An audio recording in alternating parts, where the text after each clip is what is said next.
Hello, everybody, and welcome to this edition of Wondergoal Live. I am your host, BJ Cunningham. Today, we'll be talking all things United States women's national team. And second, I'll be joined by my co-host and friend, Anthony DeMundo, along with a very, very special guest. But first, Wondergoal is presented by Bet365, the world's favorite sportsbook brand. Sign up with promo code ACTION to get Bet365's exclusive sign-up offer. Bet $1 on any game, get $200 in bonus bets. Must be 21 years or older. Offer is available in Colorado, New Jersey, Ohio, Virginia, and Iowa. If you have a gambling problem, please call or text 1-800-GAMBLER. All right, we teased it before the show. This is our United States women's national teams. Everything's going to be devoted here to the two-time defending World Cup champions. And to do that, we thought we needed to bring on an expert. So on today's episode, we're joined by Anna Witty. She's an analyst for the National Women's Soccer League and an expert on all things United States women's national team. Anna, thank you very much for joining us. And the overarching question that I believe me and Anthony have throughout this World Cup and the United States team, women's national team as well, is it seems from a talent perspective that the rest of the world is not only catching up with the United States, but that they've caught up. Teams like Germany, England, and Spain seem to have just as much or more talent than the United States. Do you think that's a fair characterization, or do you think the United States is still clear and away the best team in the world? Well, first of all, thank you so much for having me on. Super pumped to talk about this World Cup. I definitely agree with you that a lot of these federations have caught up. It's not just the U.S. women's national team at the top anymore. Germany is potentially making a run at it. Spain as well. England has had a lot of success. And I think you look back at what happened in the summer of 2022 with the Euros, England coming out on top and the success that their league has had in England. And then you look at the league here in the States that has 60 players playing in the World Cup spanning multiple different countries. It's the growth of soccer, not just at the federation level and countries putting their money into their women's programs, but it's also the clubs and the development of players at the club level, making them better when they actually get to their country. So this World Cup will certainly, honestly, will be the best World Cup that we'll see, and especially as it's expanding to 32 countries this summer. Yeah, when you know, one of the other kind of big storylines, I think, coming into this World Cup, it's been the year of the ACL. We've seen, record numbers of injuries to key players, whether it's Viv Miedema amongst the Dutch and other very talented players that won't be there for England as well. How have injuries taken their toll on this U.S. women's national team? Becky Sauerbrunn, Mallory Swanson. How does that impact kind of the overall talent level for the United States? And what are the key injuries mean in terms of maybe depth issues? Mallory Swanson is a massive loss for this U.S. women's national team, and she has had a very successful club season at the beginning of the year. Last year, she came off a massive high. She was just such a big part of the attack and something that the U.S. felt like they could lean on going into this World Cup. Without her, they are going to have Alyssa Thompson in there, her first World Cup. She's only has 4 caps with the U.S. women's national team, 18 years old, so this will be a huge test for her. But you mentioned Becky Sauerbrunn. She's a phenomenal center back, but she brings more than just her talent on the field. She has such a massive vocal communication piece to her game that on the back line, without an experienced player like that, things can get a little tricky. In the group stage games, I don't think the U.S. will have any issues with the defensive aspect of the game. That'll be in the latter half of the tournament. But when you look at losing a Becky Sauerbrunn, you lose a player like Mallory Swanson. Katarina Macario is not really a player that I say is a loss, because they've known for a while that she's been dealing with this ACL injury and they've been playing without her for a while now. But you even look at Megan Rapinoe. She's only played in 9 club games this year. She went out on June 10th and hasn't played in a club game since. So we don't know where she's at. And head coach for the national team, Vlatko Andonovski, has said that she's healthy, she's available if need be. He said the same thing for Rose Lavelle, who was a massive piece in the World Cup in 2019, who's only played 2 club games this season, hasn't seen the field since April. And she's a place that if she's ready to go on Friday, is she fitness ready? Is she available to play at the level that everyone's going to expect Lavelle to play at? So there's so many key pieces that are missing, but then there's these key pieces that Vlatko has decided to bring down under that are still dealing with some injuries. You can add Julie Ertz to that mix, who's a key midfielder throughout her career, but she's also dealing with some injuries. And she's a player who can slide into the back line in that center back role, who is very versatile. There are some injuries. I would say that there's no massive question marks potentially with the national team, but when you look at Julie Ertz, Rose Lavelle, and Megan Rapinoe, their status of where they're going to land and when they're going to be potentially available is still up in the air.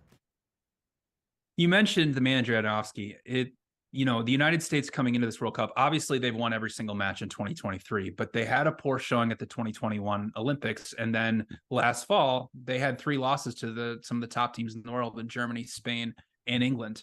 How would you assess his first couple years on the job? And are there maybe some tactical concerns with him and the U.S. national team in terms of them stacking up against some of these top teams?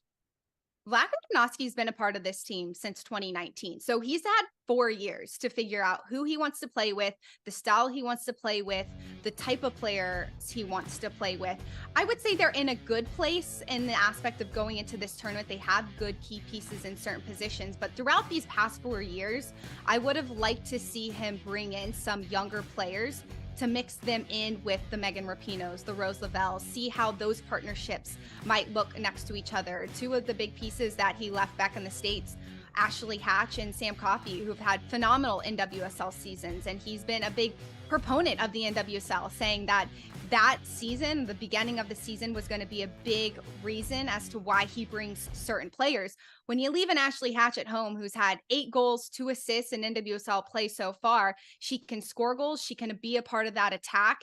And I think that might be potentially missed. And then Sam Coffey, who's been excellent in her first 2 seasons in the NWSL, a massive facilitator in the 6th role. That's a big piece that I believe Vlatko doesn't have in his arsenal. Like if Andy Sullivan goes down or Julie Ertz is unavailable, there is nobody to slide into that 6th role and to help with the defensive facilitating, to help in the attack, to build out of the attack. And that's something that's not going to hurt in the group stages if something goes south in that role, but certainly once you hit the quarters, semis, and definitely the final. So I think he's done a solid job, but there's a lot of pieces that he could have done leading up to year 2023 that he decided not to do. He stuck with his veterans. I think that's kind of one of the other bigger themes with this team is that they're almost caught between generations a little bit. And bringing Julie Ertz back in, do you think that's a signal from Vlatko that, okay, we want to make sure that we have the veteran experience? Or do you think that's almost, I don't want to say a mistake, but almost a decision that signifies that they're still not really going to turn this whole thing over to that next generation of up and coming stars? The latter. They are certainly not changing the guard to the younger generation yet. And Julie Ertz had been coming back from her pregnancy. She's only played in a handful of NWSL games this season, and she has not been up to the standard of the Julie Ertz that we saw in the World Cup she's played previously, the Olympics that she's played previously.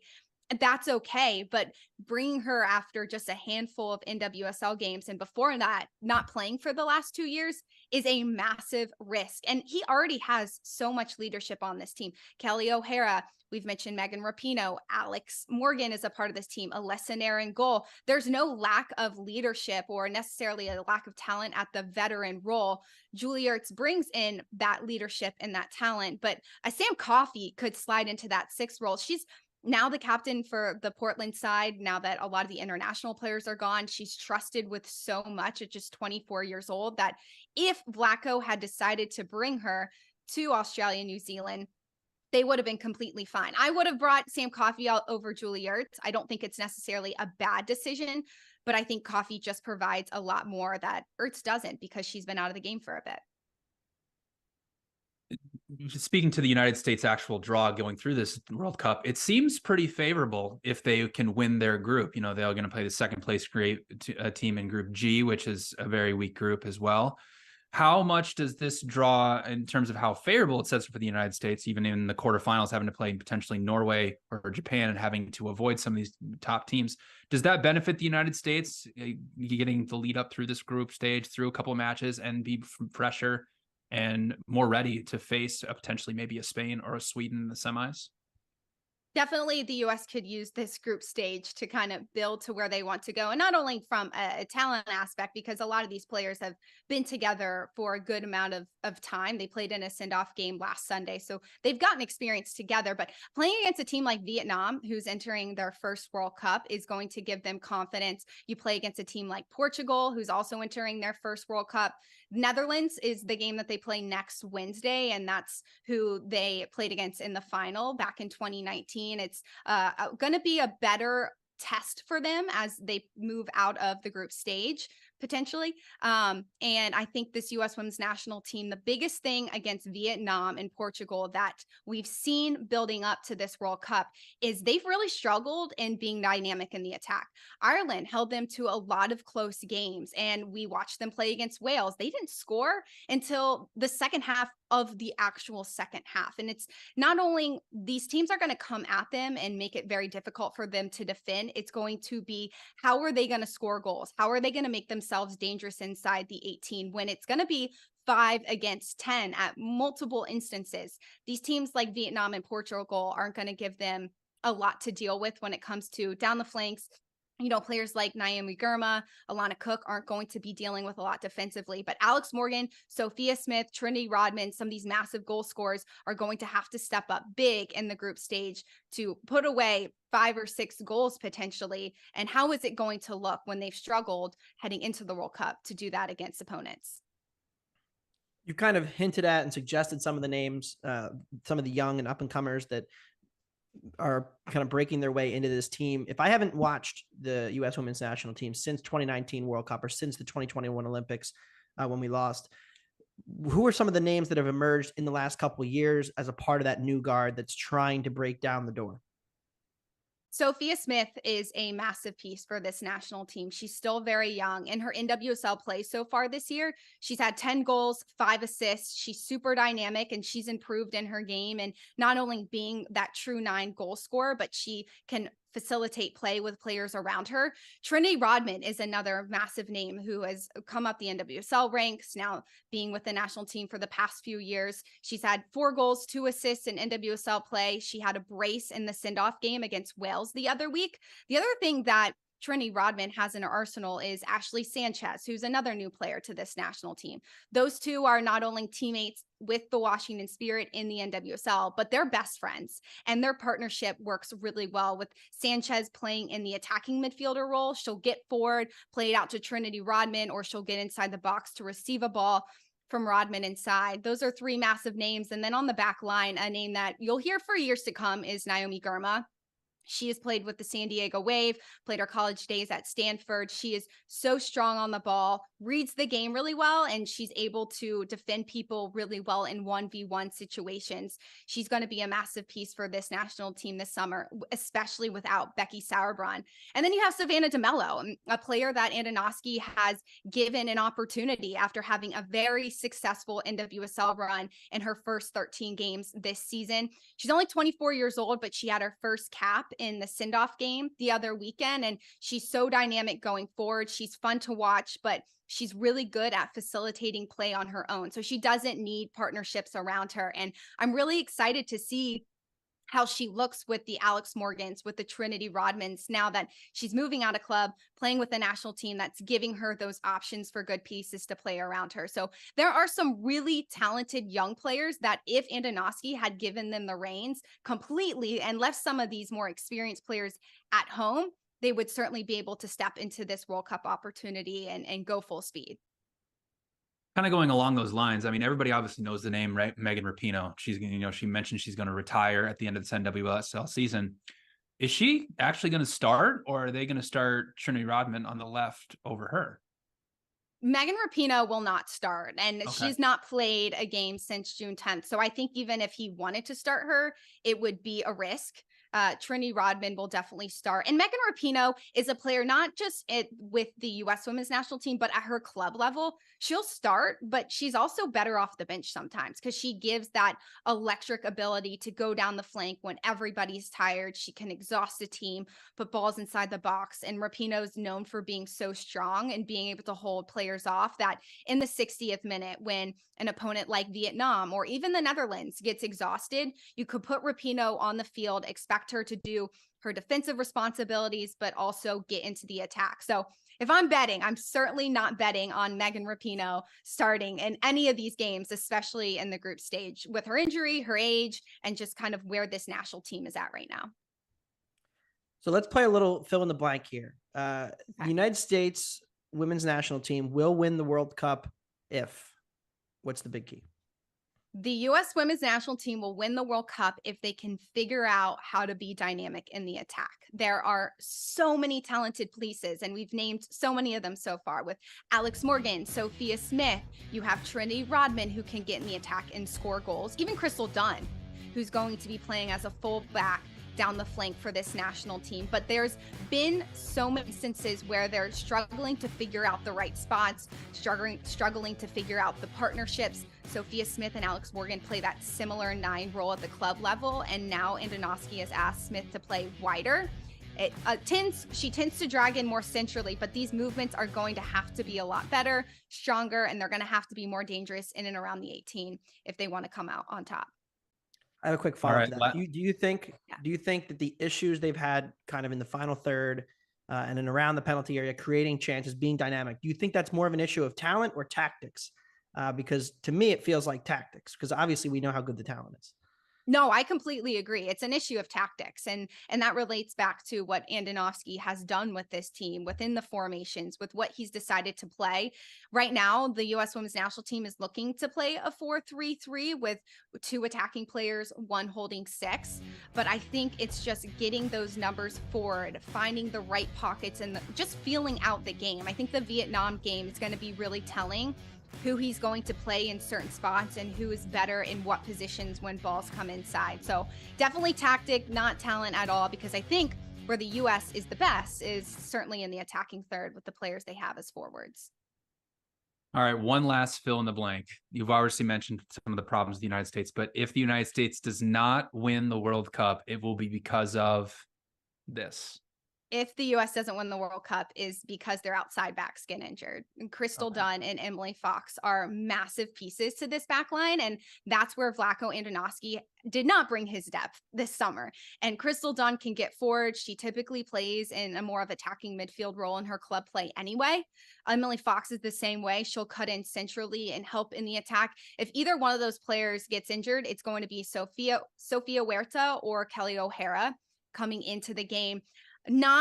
Sophia Huerta cannot defend the way that Fox and Crystal Dunn can defend. Kelly O'Hara has plenty of experience, and I would feel good about her subbing in. But if this team is going to potentially lose this World Cup, it would be because they don't have the defensive structure that could handle a Spain, a Germany, potentially even the Netherlands. All right. Anna, thank you very, very much for joining us for this section. I feel much more versed about the United States women's national team now, and we'll be seeing you much more throughout this World Cup. So thank you very much. We can't let her get off without a prediction. Oh yeah, it's true. That's true. We can't. So here's the question: ignoring the odds, does the United States win the World Cup? Simply, no. The U.S. does not win the World Cup. There's so many. Yeah, I think so too. I've heard what you guys kind of think as well, and I just don't think that they have the talent. And I think it's a lot of credit to what these federations have done to pour money into the competition this summer. And I think that's what makes it so exciting this summer is there's a lot of people who aren't betting on the U.S. and they likely might be right. And then the other question is, how have you adjusted and prepared your sleep schedule to do the nocturnal month that we're about to have? Yeah, well, thankfully, the first 2 games are at 9 p.m. Eastern time, but the 3 a.m. Eastern time is going to be very difficult. I think I might sleep until 2:45, then get up and then go back to sleep for a few hours. I'm not really sure. I'm not much of a morning person, definitely a night owl. I have to figure that piece out, but at least we get to figure it out for the first week, right? That's right. Yeah. See, you just got to go through an Australian Open tennis tournament to get ready for it. That's what you had to do. But thank you very much for joining us, Anna. Thank you for all your insight. Make sure you follow her on Twitter at Anna Witty. We will now move on to our best bets section for the World Cup. We obviously went through each of the groups yesterday. Today, we're going to be doing more overall outrights, some of our favorite knockout stage bets, maybe some golden boot stuff, and then our favorite pick from match week 1. We kind of hinted at it during our group stage bets, Anthony, but we are aligned on our favorite outright here for the World Cup, and it's our guy, Hervé Renard. Yeah, if you haven't seen the advertisement yet, I just saw it yesterday after we recorded our episode, and I got real just like giddy. It feels like France was in a really bad place at this time last year, heading through the fall and even into the spring when, multiple players demanded the firing of Corinne Diacre, the former manager. They went with the sensible decision to, keep the talented players in the fold and find a better manager. And I think they've struck gold with Hervé Renard. And we talked about this on Monday's show. We previewed the group, but this is a very tactically flexible manager who's shown an ability to get his team to play the way he wants to.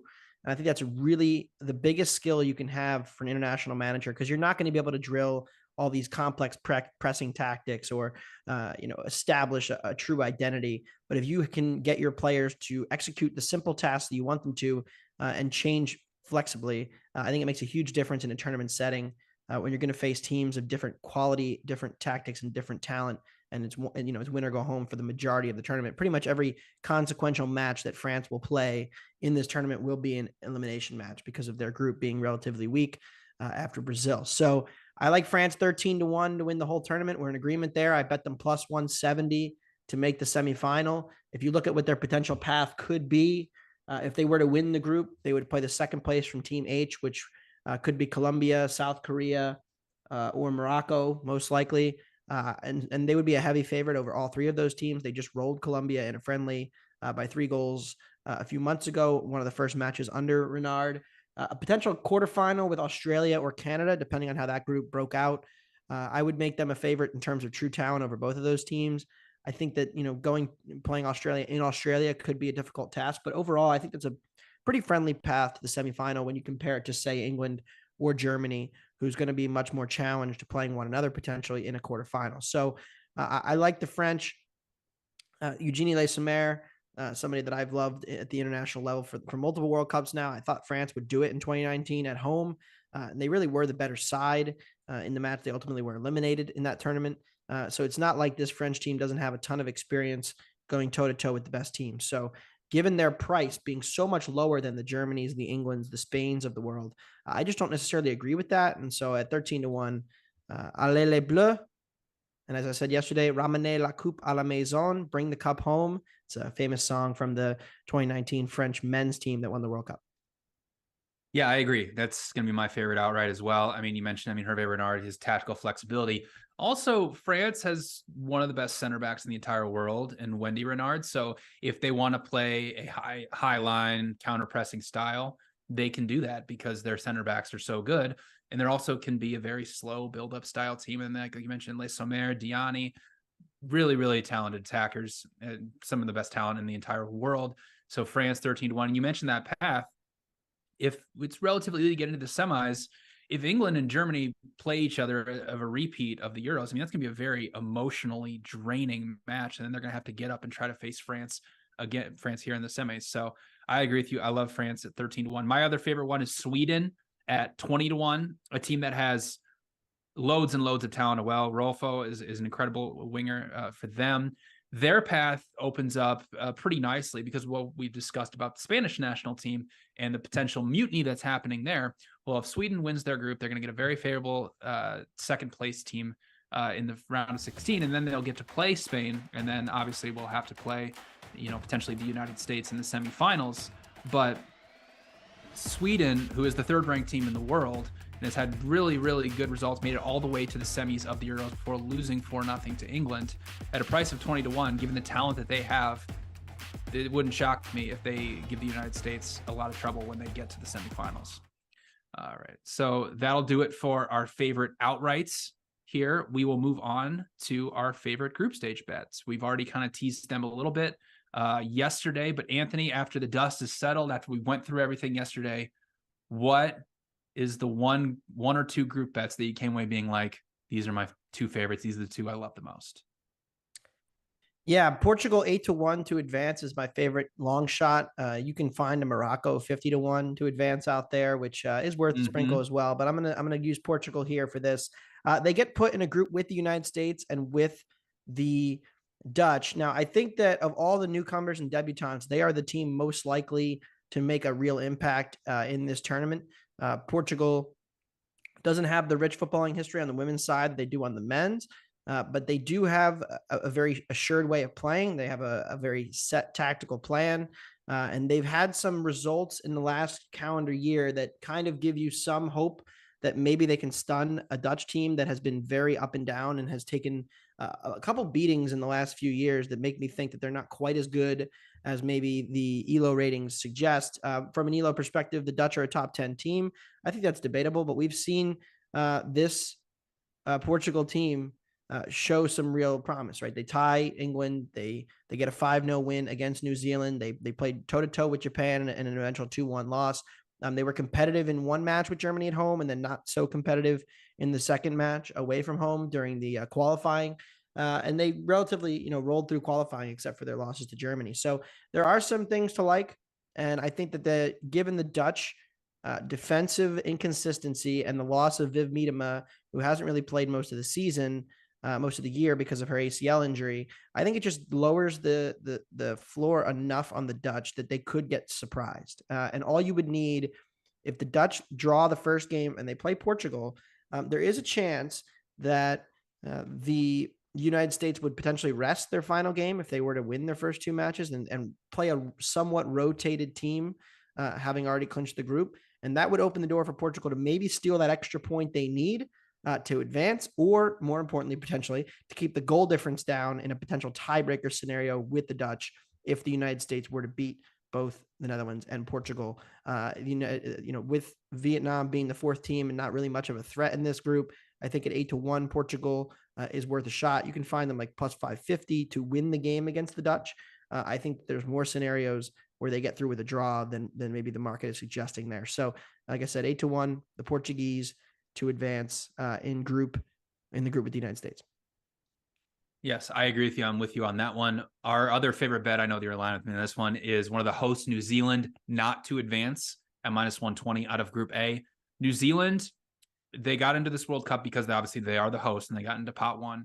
And the group that they're set up with Norway and Switzerland, the talent disparity between New Zealand and those two teams is actually quite drastic. I mean, if you look at New Zealand's results leading up to this World Cup, they played 2 friendlies against the United States, 1 against Portugal, 2 against Argentina, 1 against Iceland, 1 against Nigeria, and 1 against Italy.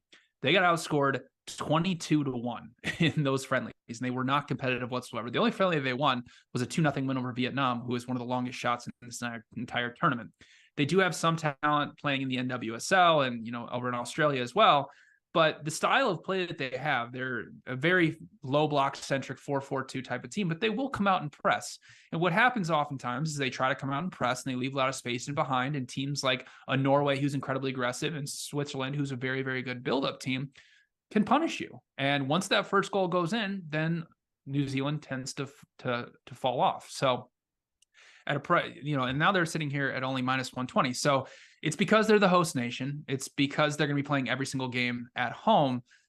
I don't agree with that price. I think that the talent disparity, if you look at Switzerland, they have struggled and they've gone through a little bit of managerial change right now. But if you look at their roster, they have a ton of women playing in the Women's Super League in Germany. There's a lot of talent on this squad, and they are a good build team. They are good at controlling possession. The problems exist for them when they get into the final third. So that match is going to be very key between Switzerland and New Zealand. But I mean, New Zealand has not been competitive whatsoever in these friendlies leading up to the World Cup. So at a price of minus 120, it's just far, far too short for New Zealand here to advance. So I like them not to advance at minus 120.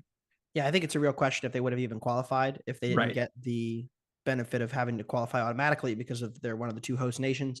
It has not been a good run, and they have been to the World Cup 5 times. They played 15 matches. They've never won. So certainly has not been a great go at it for the Ferns at the World Cup. And I don't expect a ton of difference here. Again, like you mentioned it, if they have to try to run up the score against the Philippines, they can't.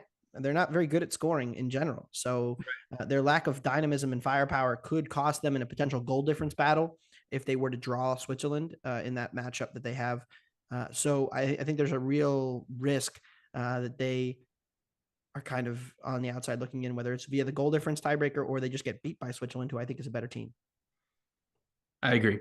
All right, let's move on to some of our favorite knockout tickets. So these are teams to make the quarters, make the semis, make the final, anything that's not outright to essentially win the tournament.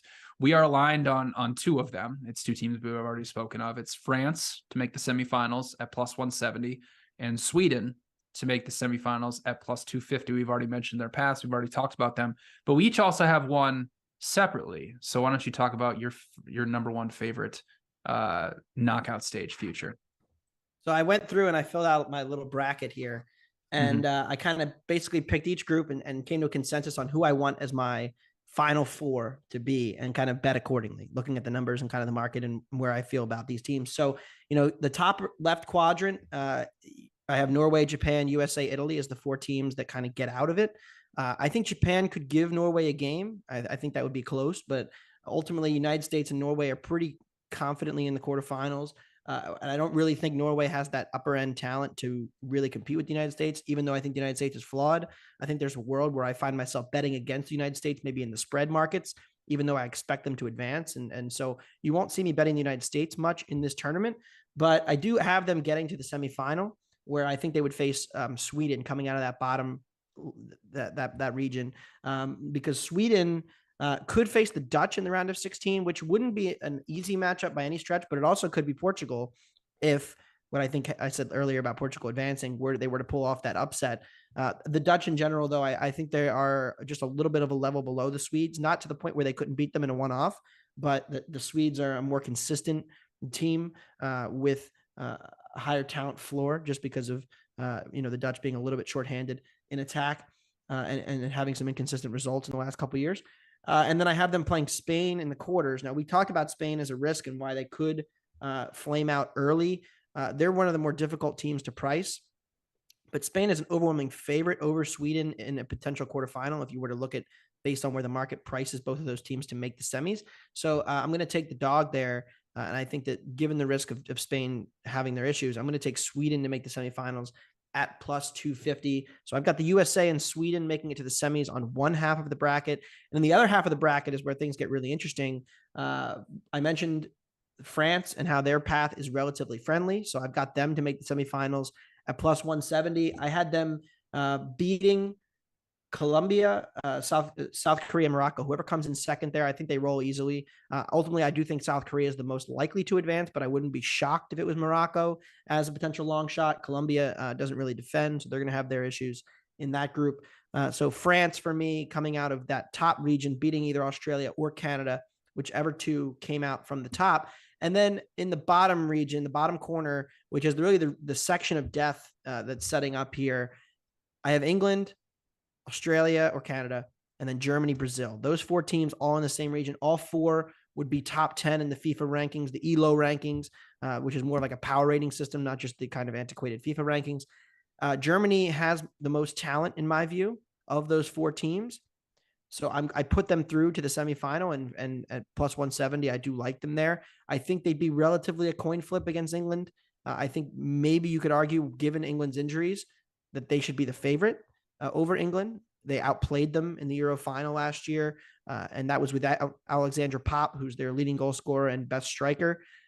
That was also in England. So all kinds of advantages built in for England. Now I think on a neutral field, on the other side of the world, with Pop back, and then Beth Mead, Fran Kirby, and Leah Williamson all being out for the English team, I think that it kind of flips the balance of power in that potential matchup. Either way, you could convince me that's the two best teams in the world right now, England and Germany. And so them playing in the quarterfinal is kind of a disappointment for, as a neutral perspective. But I did put Germany going through there. So I have Germany, France, Sweden, and the United States as my four semifinalists. And I did bet tickets on Germany plus 170, France plus 170, Sweden plus 250, all to make the semifinals. And all three hopefully do. And then we have a hell of a tournament. I know. Yeah, I agree with you, obviously, on Sweden and on France on those two tickets. My other one that I loved is Norway to make the quarterfinals at plus 120. The thing about Norway is, and they're a very interesting team because of how aggressive they are. There are a lot of times where Norway will send 5, 6 women up to the back line of the opposing defense. And they love to play vertical football. They don't like to do a lot of short passes. They love to just go right at the defense.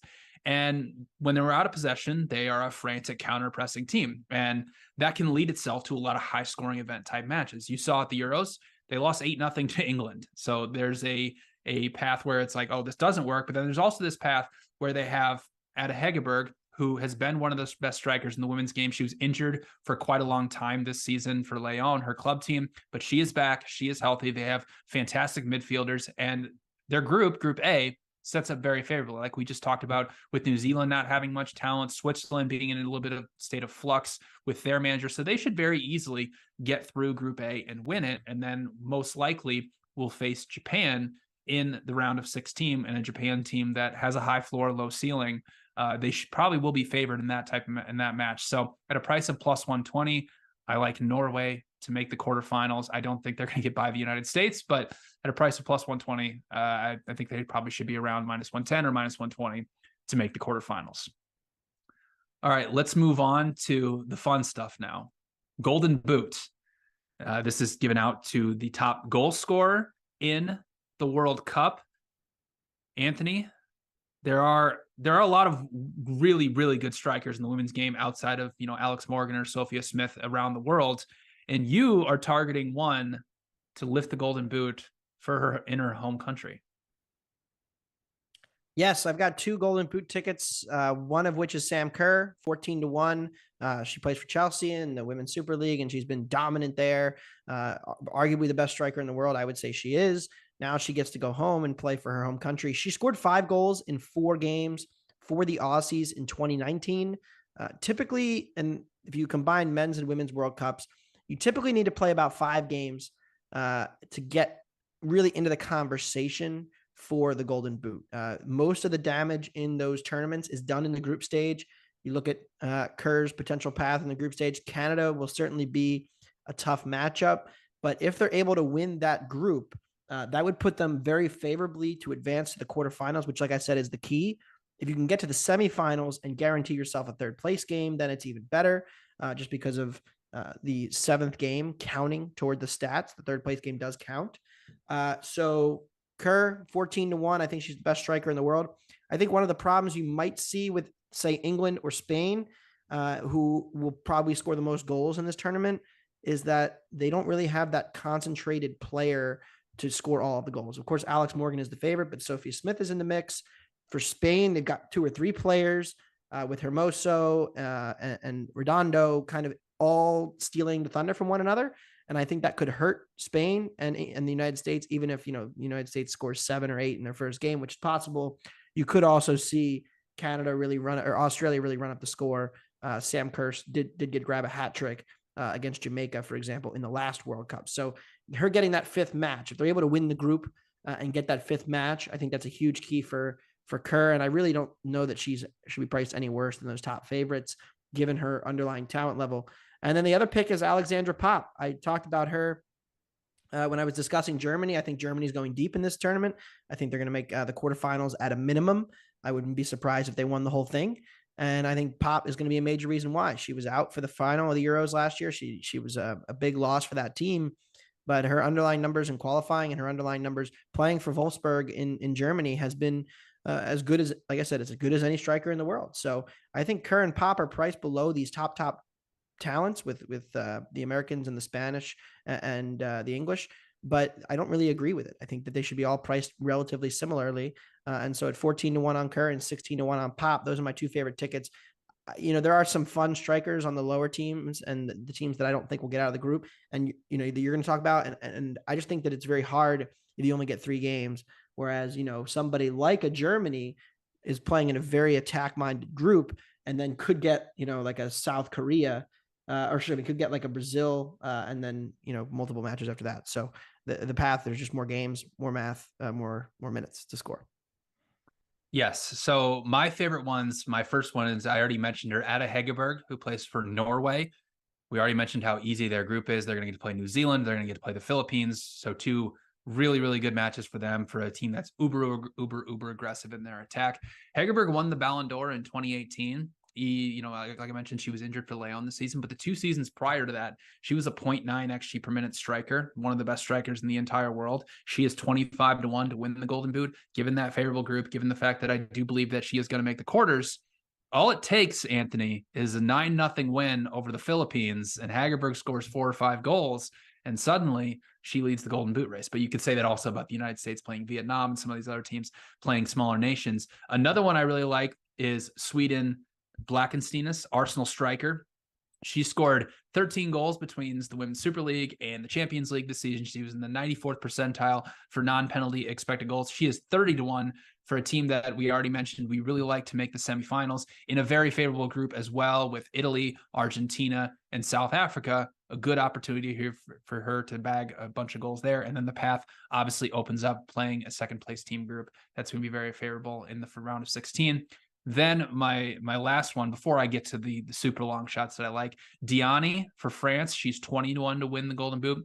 She won the Golden Boot in France this season. She scored 17 goals, was a 1.01 XG per minute striker for a France team that at the Euros, outside of England, was the best offensive team. They created 17.4 expected goals in their 5 matches. We've already mentioned their group. They're going to get matches against Jamaica and against Panama, 2 really, really bad defenses, for the chance for France to really run up the score. And obviously that match against Brazil. And then, like we already mentioned, they're going to get the second place group out of Group H. If it's Colombia, I mean, my goodness, France might put up 7 or 8 goals in that match. So Diani there at 20-1. And then if you want some super long shots, Keisha Shaw, 150-1 for Jamaica. She scored 20 goals for Manchester City this season for Jamaica. At the national team level, she's scored 56 goals in 38 games. Jamaica is going to be a very high-flying team that's going to be looking to get forward a lot. They're obviously in a very difficult group with Brazil and France, but she will have that one game against Panama that we might be able to just sneak one out there. The other really, really long shot one, Oshaiola, who plays for Nigeria. She's 200-1. She's a striker for Barcelona, and she had an incredible season at the club level, 1.4 XG per minute striker. Just incredible numbers. Nigeria is obviously in a group with Australia, Canada, and the Republic of Ireland. So not a great draw there, but again, it's a price of 200-1. And if Nigeria is going to be a team that is going to be looking to get forward quite a bit as well. And a lot of with some of these smaller teams is once they get behind, I mean, they're just going to continue to attack. And if they have talented strikers like this, who knows? You might be able to bag a few goals and score 4 or 5 at the group stage. So those are our favorite Golden Boot bets. Let's close things out here, Anthony. Your favorite bet from these first round of group stage matches. Yeah, so I'm going to go with Portugal plus 1.5, minus 150 against the Netherlands, laying a little bit of juice here, but really don't think that there's that big of a gap between these two teams. I've talked about this coming into the tournament, why I was kind of a believer in Portugal and why I'm a little bit of a doubter in the Dutch. And I think there's a little bit of a, overrated versus underrated matchup in the first round here. The Netherlands, like the attacking firepower, even without Miedema is solid, but because they have to commit more numbers forward, they can't just rely on her. That does leave them more vulnerable in defense. And you've seen some up and down results as a result of that. And I really don't think there's a huge gap between these two teams that the, minus 1.5 is suggesting. So over the course of it, I'm going to go with them. This is the Dutch team that has lost to Austria in qualifying, drew the Czech Republic away, and lost to Germany at home. So they haven't been infallible. And I think that Portugal, given their form and their flair, could make this a game. I agree with you. I've also bet Portugal plus 1.5 at minus 150. My favorite bet, I texted you last night when I saw it because I was shocked when I saw this line, but it's going to be Colombia, South Korea over 2.5 goals at plus 120. I mean, Colombia is the most aggressive team in this entire tournament. They play this haywire style where it's just a bunch of risky passes up to the final third. They send so many women forward trying to compress that back line. And then when they're out of possession, they just do this chaotic pressing that usually lacks a lot of structure. So they have these incredibly high scoring type matches. Now they're going to face a South Korean team that's very similar to the Japanese team, where they are they can be a good possession dominant side, but they're also very capable of sitting back and setting pressing traps and then looking to hit teams on the counter. So if you want a match that's going to be end-to-end style for the entire 90 minutes, any match with Colombia is going to be this entire tournament. Over 2.5 at +120. When you look around a lot of these other matches the totals are being set at 3, 3.5, some even 4. I think it's insane that this total is this low for how aggressive of a style Colombia is going to play. And especially being the first match of the group stage, each team is going to play Germany in this group, and they're probably going to lose. These matches are very, very crucial to get all 3 points if you're going to get second place in this group. So over 2.5 +120 in Colombia and South Korea. I believe it's the final match of the first round of group stage matches. But I mean, Colombia is just, they're very, they're a very exciting team to watch because of how haywire and chaotic it is. But I mean, they send, like, when they actually get the ball into the final third, they're sending their defensive midfielders forward, and they are just making so many runs in the box. So it just leaves them so exposed in the back line for a team like South Korea that can really punish them. So Colombia, South Korea over 2.5 at +120 is going to be my favorite bet. All right. We haven't talked about her, but Mayra Ramirez, one of the most exciting attacking players in this whole tournament, playing for Colombia, pretty much will be the focal point of their attack, and somebody that can certainly cause problems for even the best defenses, even the Germans in that group, and will be a threat for every team that they play against. That is without, 14 goals and 11 assists for Levante in Spain this season. Incredible output from her. So yes, I agree. The Colombia is just going to be a very, very fun team to watch. All right, that'll do it for this edition of Wondergoal Live. Thank you all for tuning in. Thank you to Anna Witty for helping us out. Go to the United States women's national team. The World Cup kicks off Thursday, July 20th, and we wish you all good luck with your wagers, and we'll see you next time.